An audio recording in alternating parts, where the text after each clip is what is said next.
Hello everybody, what is going on? Today is a lovely day, and as such, I am inside playing video games.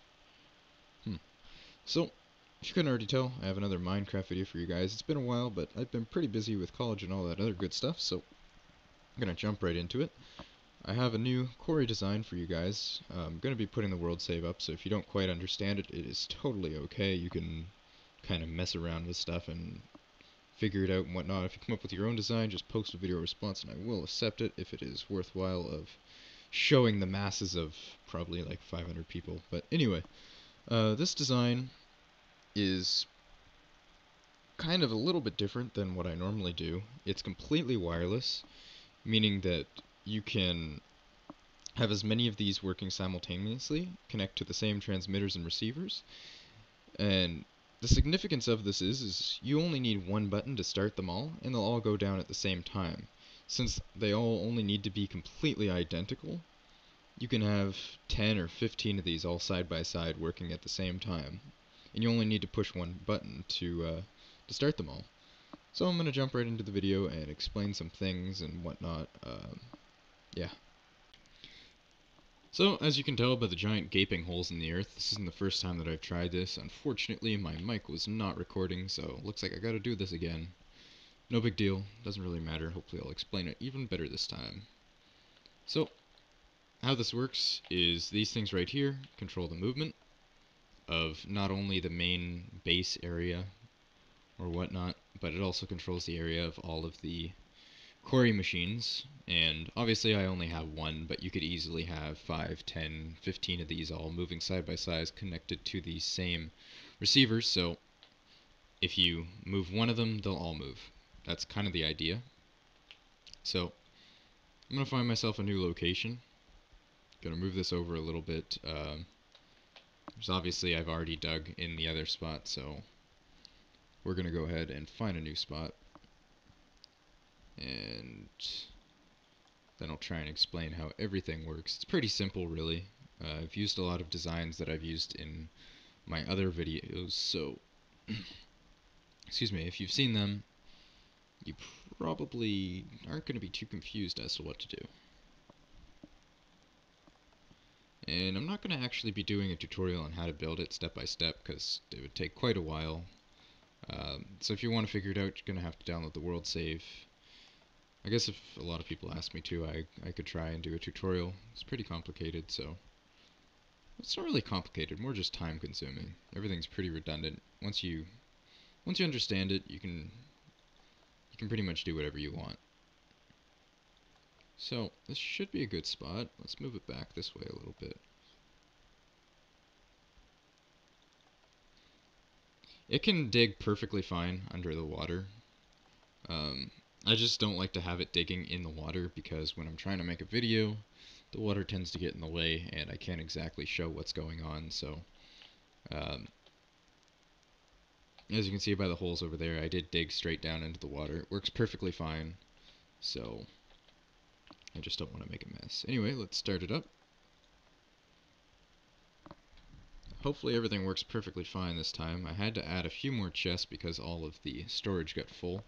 Later on I'm probably going to be adding a somewhat of a storage platform or something to follow this around, and there's going to be a tube that comes out here. Going to have a retriever that pulls all the goods out of it once it reaches the top. Goes into storage, goes into sorting, whatever.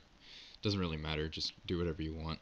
Kind of a little creativity thing, if you will. But anyway, so basically what's going to happen is, hopefully if this works right, I don't want to jinx myself, but it's going to go all the way down to roughly bedrock.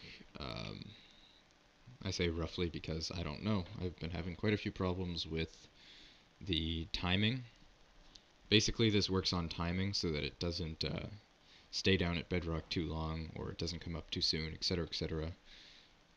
Because it's kind of hard for it to detect when it reaches bedrock, so I have to basically have it based on timing. Anyway, if it gets full, it'll get jammed because the breakers won't break, obviously, so if it gets jammed, it probably means that it's full. So make sure you guys check all the chests if you have it digging. If it's not moving, as I said, that means it's full. So we should be good, hopefully. Anyway, the way it works is, one thing I like to point out, once it's digging, don't mess with this stuff. If you do, you're probably going to screw something up. This right here will stop it. You can use this, I think. I don't want to... I haven't actually tried it, but if you want to stop it, use this. It'll come back up, hopefully. I don't want to actually touch anything and screw it up because I haven't tested it yet, so we're going to leave it the way it is.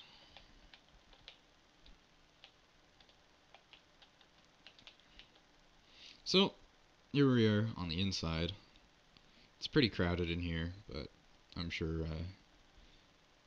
it's more organized than a few of the other designs I've made.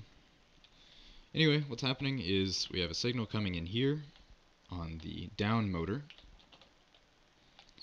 which is also connected to this on a timer. So first it sends a signal to the breakers, which, if we can have a little look through the floor, you can see that the redstone frames are connected to the breakers right below them, and thus connected to chests. Anyway, receives a signal. The down motor also receives a signal. Pretty straightforward, not really a whole lot to explain.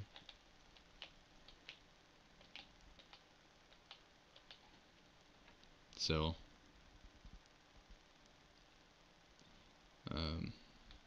is it jammed? Okay, no, it's not jammed. Anyway, I'll be right back once it reaches the bottom, and I'll just show you what happens once it does. Not really much else to say, so yeah, be right back. Alright, so it reached bedrock, and I was accidentally missing a wire here, so the circuit timing is going to be a little bit off, but it's pretty easy to fix, really. Once you understand how the circuits work, you kind of know how to mess around with it, get it working.